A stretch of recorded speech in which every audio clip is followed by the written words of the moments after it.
If I can just briefly paraphrase St. Peter on the Mount of Transfiguration in the Gospels, it is good for us to be here 50 years later. Our next presenter, who I'm very pleased to introduce to you, is author Mary Eberstadt, who treats subjects ranging from American culture and values to education and politics. A graduate of Cornell University, Mrs. Eberstadt has worked as a research fellow at the Hoover Institution and a senior fellow at the Ethics and Public Policy Center in Washington, D.C.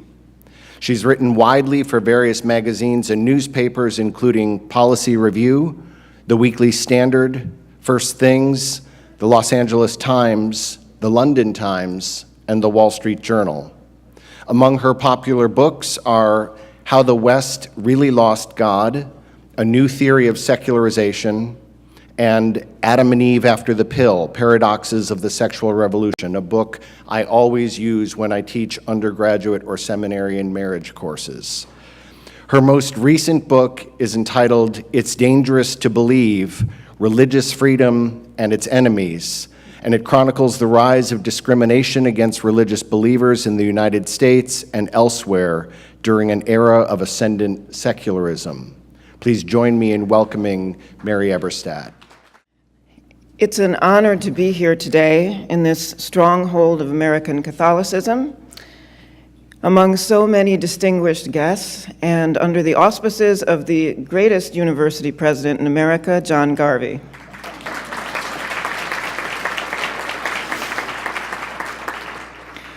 We are together today in part to consider the question of truth, what it looks like, and how we know it when we see it.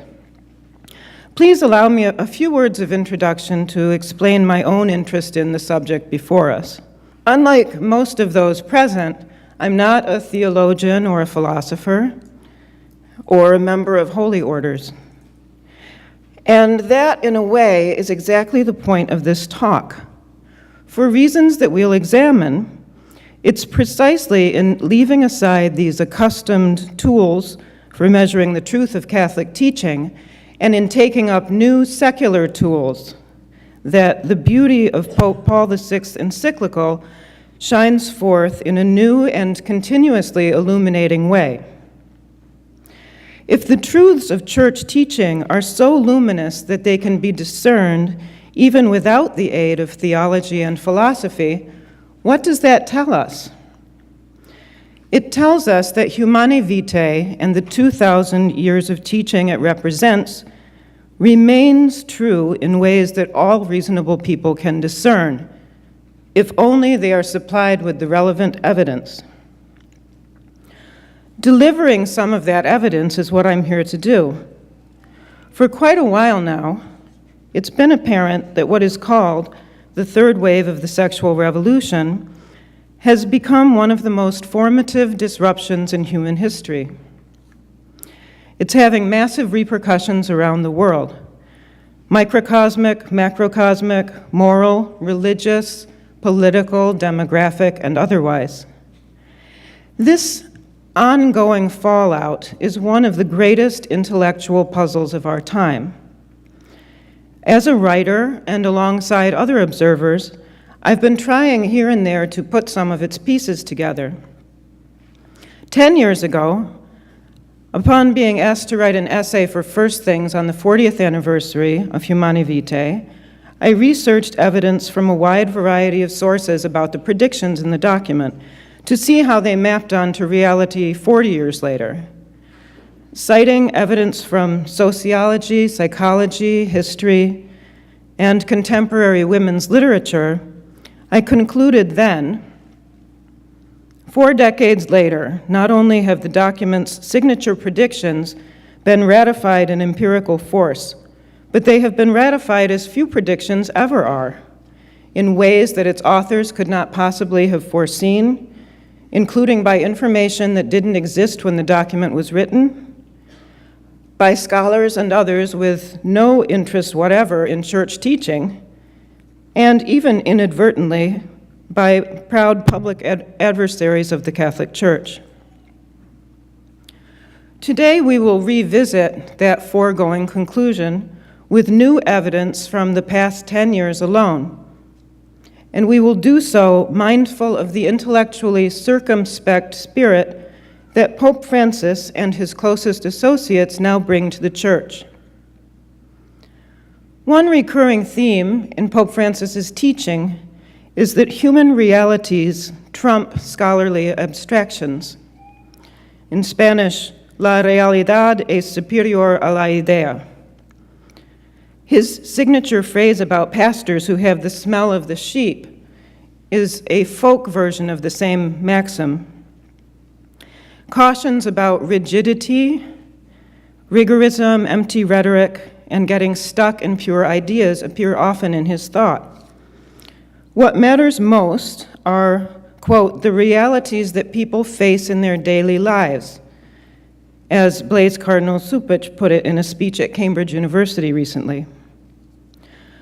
Now, this attention to reality is especially fitting in the 50th anniversary year of Humanae Vitae. To say that proof abounds of the encyclical's veracity is not to say that a valid argument falls always and everywhere on happy ears. Not 50 years ago, not 10 years ago, not today. The reasons for resistance to the teaching are obvious.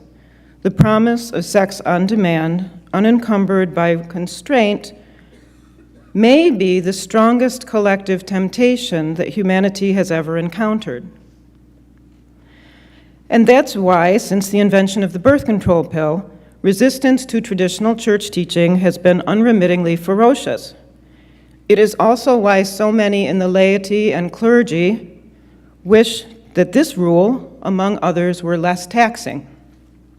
As the disciples of Jesus complained upon hearing his teaching about marriage, these lessons are hard. But to confuse hard with wrong is an elementary error, unworthy even of a layman, let alone a theologian or philosopher. If we are truly to lean into reality, as Pope Francis asks us to do, there is only one conclusion to be drawn from the mass of empirical evidence now out there.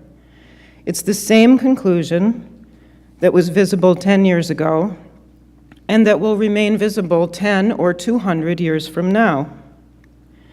It is simply this: the most globally reviled and widely misunderstood document of modern times is also the most prophetic and explanatory of our era. So let's leave aside theology, philosophy, ideology, and other abstractions and count up the new realities vindicating Humanae Vitae one by one. The first empirical reality is this: if we leave aside individual intentions and assess nothing but uncontroversial facts, it is clear beyond a reasonable doubt that the increased use of contraception has also increased abortion. 50 years ago, many people of goodwill defended contraception precisely for the reason that they thought it would render abortion obsolete. But the statistical record since the 1960s shows this commonly held logic to be wrong. During the past several decades, studies have emanated from the social sciences trying to explain what secular wisdom regards as a puzzling fact. Far from preventing abortion and unplanned pregnancies, contraception's effects ran quite the other way. Rates of contraception usage, abortion, and out-of-wedlock births all exploded simultaneously. Writing in the Quarterly Journal of Economics 22 years ago, which is not exactly a papal document, economists George Akerlof, Janet Yellen, and Michael Katz summarized these unexpected connections. They wrote, "Before the sexual revolution, women had less freedom, but men were expected to assume responsibility for their welfare. Today, women are more free to choose, but men have afforded themselves the comparable option. If she is not willing to have an abortion or use contraception, the man can reason, why should I sacrifice myself to get married? By making the birth of the child the physical choice of the mother, the sexual revolution has made marriage and child support a social choice of the father, unquote. In other words, contraception led to more pregnancy and more abortion because it eroded the idea that men had equal responsibility in case of an unplanned pregnancy. Contraception, as these three economists explained, sharply reduced the incentive for men to marry, including marrying their pregnant girlfriends. Now, this analysis by perfectly secular scholars is manifestly sound. It explains why the phrase shotgun wedding is now antiquarian. And it is only one of the secular proofs that may be adduced showing that contraception increases abortion. There is also the fact that contraception and abortion are bound together juridically. As President Garvey observed last night, Catholic University's Michael Pikulik, among other scholars, has connected the legal dots between these two phenomena meticulously. It took only 8 years for the reasoning in Griswold about contraception to unleash abortion on demand in Roe v. Wade.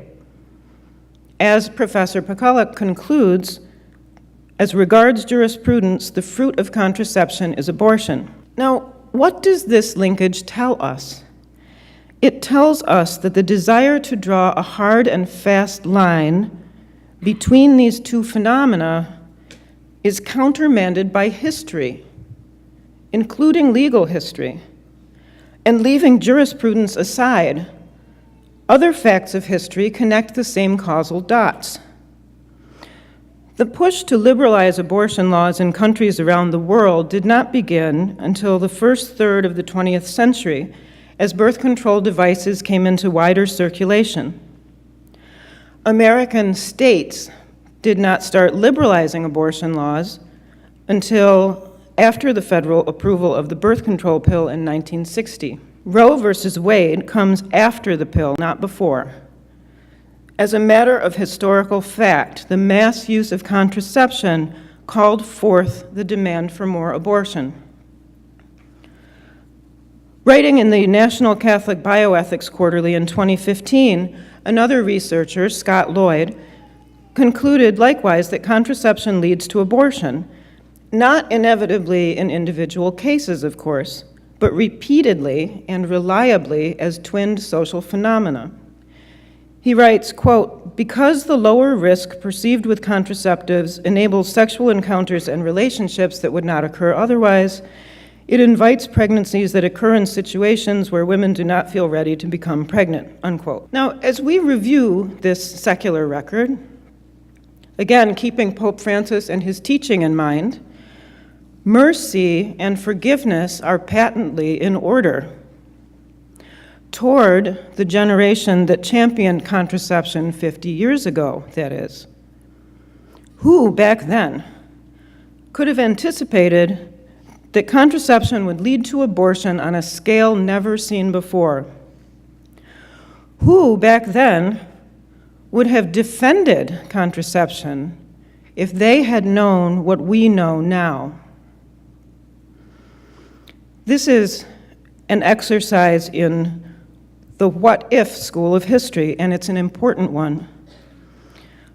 Mightn't some of those dissenting Catholics who publicly rebuked the Church have acted differently if they had realized that embracing contraception would open the way to vastly more abortion? At a minimum, it is plain in hindsight that the lowering of moral standards foreseen by Humanae Vitae would come to include not only disrespect for women, but also for the human fetus.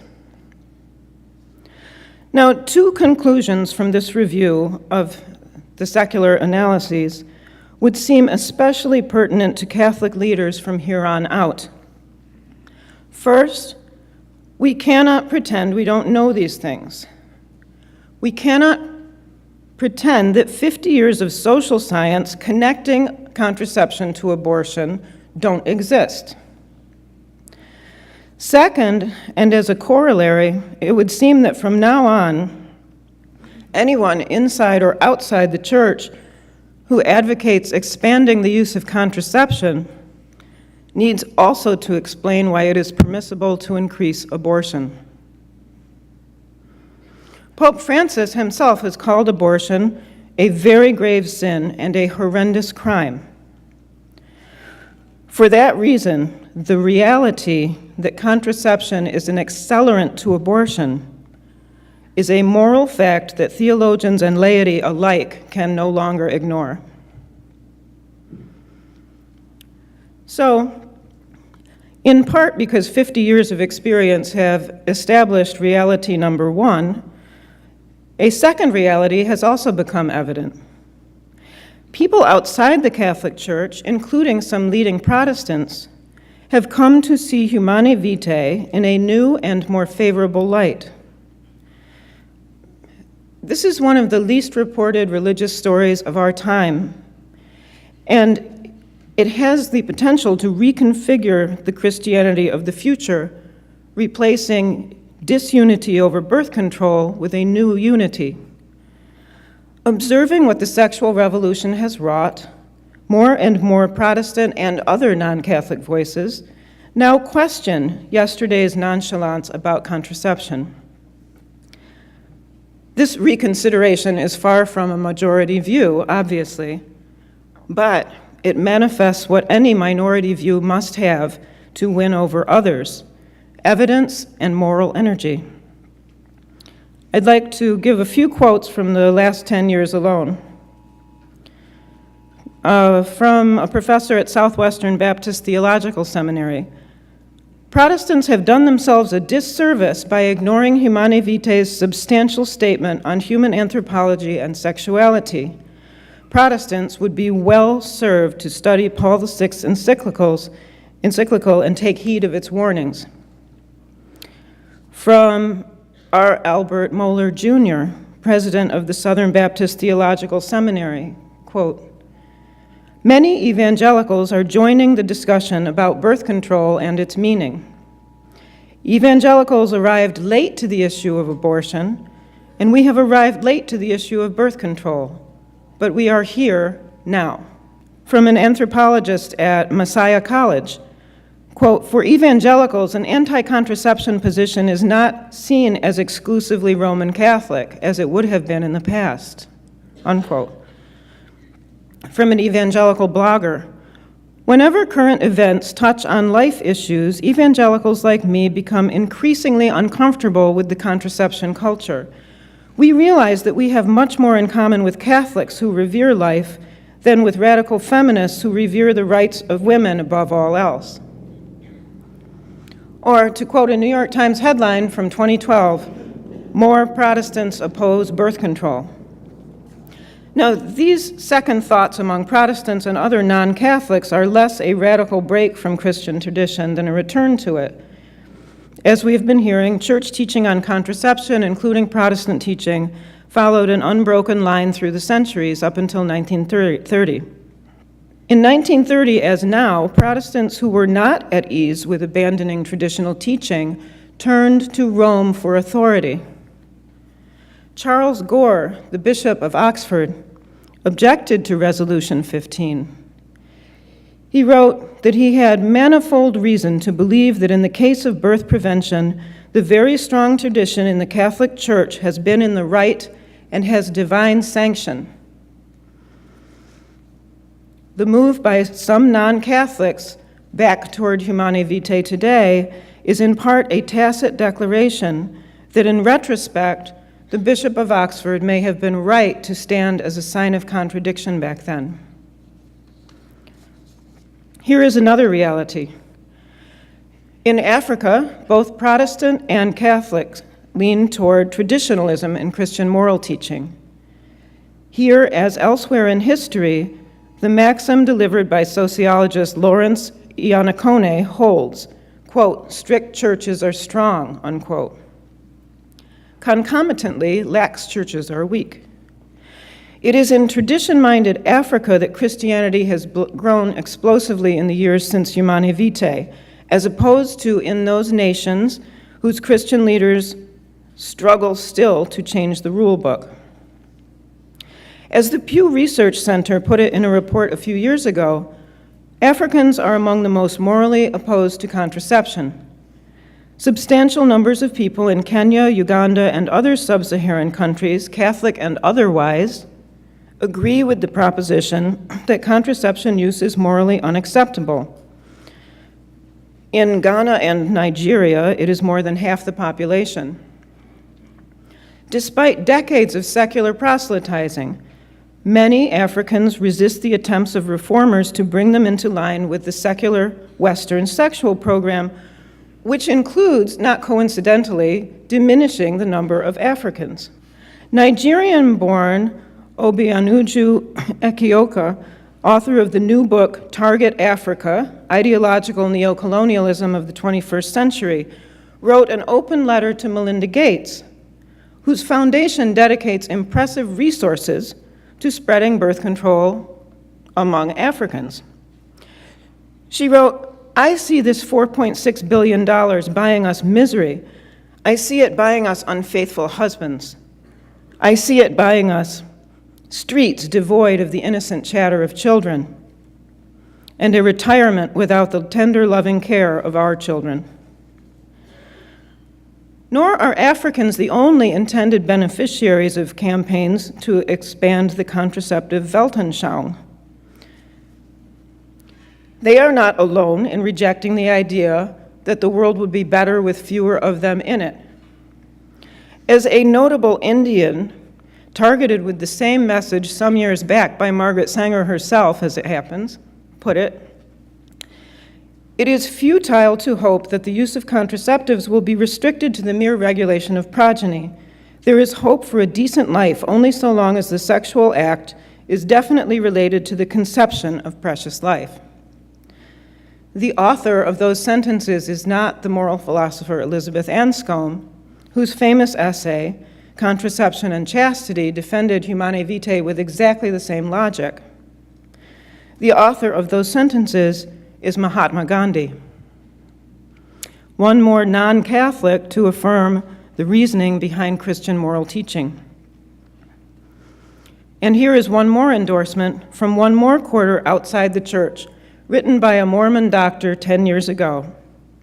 "Contraception is a heavy part of the fuel behind the sexual revolution and many of the problems in society we are facing. I think Humanae Vitae is a prophetic document," unquote. Just as the truth of the encyclical is acknowledged here and there around the world now outside St. Peter's Square, so has history vindicated another particular concern, the enduring fear that public authorities might impose these technologies on the citizenry. This is exactly what's happened, of course, in China with its barbaric one-child policy, replete with forced abortions, involuntary sterilizations, and gendercide, meaning the killing of millions of unborn girls for being girls. A softer kind of coercion has appeared in the United States and other Western nations where efforts have been made to link desired outcomes with mandatory birth control. In the 1990s and beyond, for example, some U.S. judges backed state-imposed implantation of long-term contraceptives on women convicted of certain crimes. Such implied force was so naked that it provoked criticism by the American Civil Liberties Union, which wrote that the recent attempts to coerce women to use Norplant represent a reversion to an era of overt racism and eugenics, said the ACLU. Reality number 3 concerns the state of modern women. Contraception, I'm sorry, that was reality number 4. Contraception, it was and is perennially asserted, will make them happier and freer than before. Has it? Evidence points to the contrary, from social science suggesting that female unhappiness across the United States and Europe has been declining over time, to the dolorous notes so often struck in academic and popular feminism, to the growing worry among secular women that marriage has become impossible and that it's time to go it alone. A decade after I documented these trends in much more detail than we are going into here, there's a lot more that we could add to the record. But I would like to add particularly the ongoing secular sex scandals of 2017 and 2018 and the hashtag #MeToo movement. What do these ongoing revelations about sexual harassment and predation in one realm after another tell us? They tell us that the technological shock of widespread contraception licensed predation. This is not a theological judgment, it's an empirical one, and it was foreseen in part by social scientist Francis Fukuyama, not a Catholic.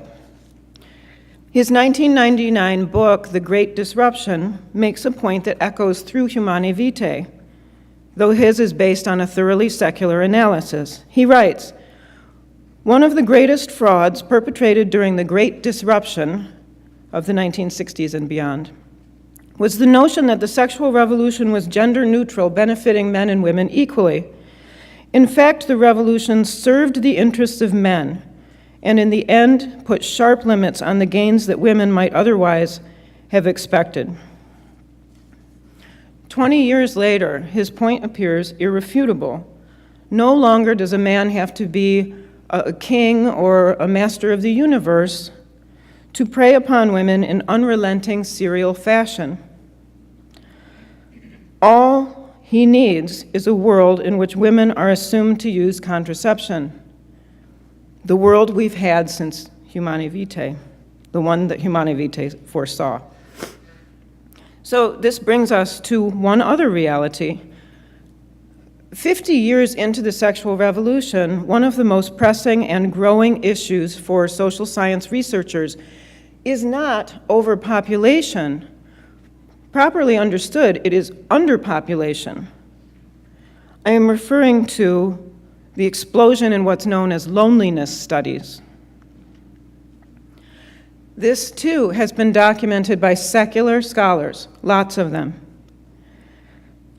A great many people, especially in the increasingly barren and graying West, are suffering from what some call an epidemic of loneliness.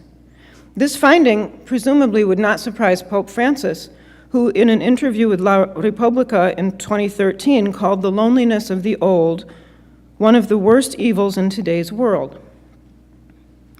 50 years after the embrace of the pill, and undeniably because of the embrace of the pill, loneliness is spreading across the materially better off countries of the planet. Toward the end of last year, the New York Times, right around Christmas, published a harrowing story about what the birth dearth looks like from the other end of life's telescope. It was about Japan. 4,000 lonely deaths a week, the report read. Each year, some of Japan's elderly die without anyone knowing, only to be discovered after their neighbors caught the smell. The story goes on to note, the extreme isolation of elderly Japanese is so common that an entire industry has grown up around it, which specializes in cleaning out the apartments where decomposing remains are found. In a different report in The Independent, it was also revealed that not only are cleanup firms burgeoning, but insurance companies now offer policies to protect landlords in case a lonely happens on their property. Japan is only one country facing post-pill demographic change. Here's a quote from Le Figaro. "Loneliness is becoming a commonplace phenomenon in France." Citing a study on what is called the New Solitudes by the Fondation de France, the article names the prime driver of this loneliness, family rupture, including divorce. Here's a report from Portugal, 2014, on socio-demographic predictors of loneliness across the adult lifespan. It agrees that divorce increases the likelihood of loneliness, although it did not ask whether having children in the picture might ameliorate the problem, And that is an odd thing about loneliness studies, is that you can read a great many of them without seeing reference to children. In Sweden, a 2015 documentary called The Swedish Theory of Love told more harrowing tales of lonely deaths. And then there's Germany. A recent article in Der Spiegel titled, "Alone by the Millions, Isolation Crisis Threatens German Seniors," reports several harrowing facts, just one of which I will give you. 1 in 4 Germans over 70 receives a visit less than once a month from friends and acquaintances, and nearly 1 in 10 is not visited by anyone anymore. This epidemic of loneliness is a new form of human poverty, and it is abounding in societies awash in material wealth. This ironic juxtaposition, too, was not foreseen by those who argued for or against Humanae Vitae in 1968. But without doubt, what unites these tragic portraits is the sexual revolution, which by the 1970s was operating at full throttle in Western societies, driving up divorce rates, driving down marriage rates, and emptying cradles.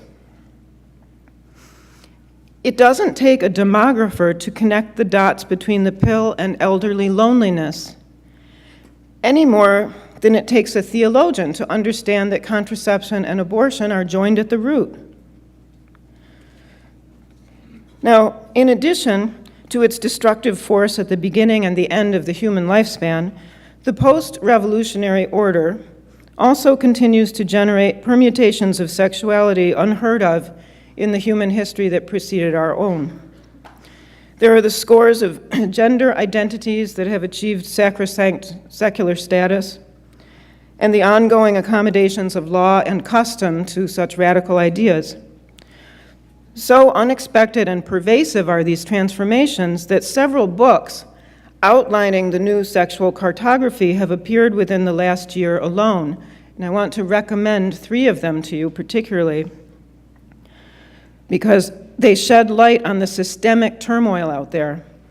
Ashley McGuire's Sex Scandal, The Drive to Abolish Male and Female, which is about the social and political enforcement of androgyny. Mark Regnerus's Cheap Sex, The Transformation of Men, Marriage, and Monogamy, which was mentioned last night. It's an economic analysis of the radically changed incentives for marriage. And Ryan T. Anderson's groundbreaking examination in When Harry Became Sally, Responding to the Transgender Moment. The shifting boundaries mapped by these and other new analyses of the revolution's fallout are not mere abstractions. They are poignant facts for many millions of manifestly confused and suffering individuals. In that knowledge, too, lies responsibility for those who know. One more reality to ponder is historical, and it's worth raising at a time when hope burns eternal in some precincts that the Catholic Church will cease its intransigent insistence on supposedly retrograde points of doctrine. The churches that have accommodated themselves to the sexual revolution have paid a heavy price. As a headline in The Guardian put it simply in 2016, on the eve of a contentious conference at Lambeth where African representatives of the Anglican Communion dissented once more from changing traditional teaching, quote, "The Anglican schism over sexuality marks the end of a global church," unquote. In 1930, surely, people would have been shocked if told that the doctrinal war over sex would contribute to tensions within the Anglican Communion, that parts of the communion would actually go to legal war over churches and jurisdictions as well as doctrine, or that the separation of North and South, Episcopal and Anglican, Africa and Europe would yield divisions and subdivisions, sorrow and acrimony on a global scale. In 1998, Bishop John Shelby Spong of Newark, New Jersey, a leader of the Episcopalian Church who urged an embrace of the sexual revolution, published a book called Why Christianity Must Change or Die, agitating for still more dismantling of the tradition. The Christianity of which he spoke did change, exactly as he and others hoped. And now the retooled version they fought for is in demographic crisis. According to David Goodhue, editor of the 2016 volume Growth and Decline in the Anglican Communion, 1980 to the Present, research shows that, quote, this is on the Episcopal Church, by the way, around 2000, serious decline set in. Average Sunday attendance dropped by nearly a third between 2000 and 2015. The rate of baptism has been cut almost in half over a 30-year period. And in 2015, the Episcopal Church married less than a quarter of the number it married in 1980. The facts of religious history make their own case in favor of Paul VI's prophetic stance. Division descended on the Anglican Communion for doing exactly what dissenters from Humanae Vitae want the Catholic Church to do: make exceptions to rules that most people find difficult. Surely, anyone urging Rome to follow the same path today must first explain how Catholicism's fate will be different. In conclusion, in this moment of watchfulness inside and outside the Church, a global fellowship that includes more and more non-Catholics knows the truths of Humanae Vitae and related teachings as truths, however unwanted or hard. They are the latest pilgrims in a line stretching 2,000 years back. They have sacrificed to stand where they do, and they sacrifice still, including by relinquishing the good opinion of a mocking world. And yet we can close on a hopeful note, because hope does abound in this post-revolutionary fog, including for reasons that were also not visible in 1968. The bad news is known to all of us. It is that the sexual revolution is locked in mortal combat with 2 millennia of teaching that goes straight back to Jesus Christ. But more and more people outside the Church are concluding from that same increasingly well-documented wreckage that Catholic moral teaching called many things right, and not only as of Humanae Vitae, but for the preceding millennia too. The tough but beautiful consistency of that code has drawn in converts ever since it was mocked by the pagans of Rome and by pagans in every era to follow. It has made St. Augustines out of sinners in every age. That code embodies a story about God and his people that to this day brings converts into the Church, people who seek truth and can find it nowhere else in an age of secularist materialism that takes cheap sex as its cornerstone. In sum, to discern the record of the last half-century is to see that the Catholic Church was right to stand as a sign of contradiction to the devastation now surrounding us. It's to see that accommodating to the revolution has been an epic fail for the churches that have tried it. And it's to see that the truths of Humanae Vitae and related documents burn all the more brightly against the shadowy toll of the destruction out there. Mocked and rejected in many places, though it may be, that encyclical got one of the biggest calls in history right.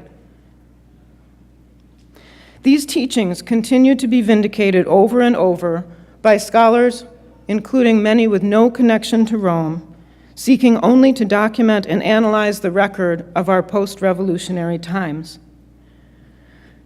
Surely, that consistent and inadvertent underlining of the encyclical across half a century tells us something about truth and how any reasonable person inside or outside the Church can know it when we see it.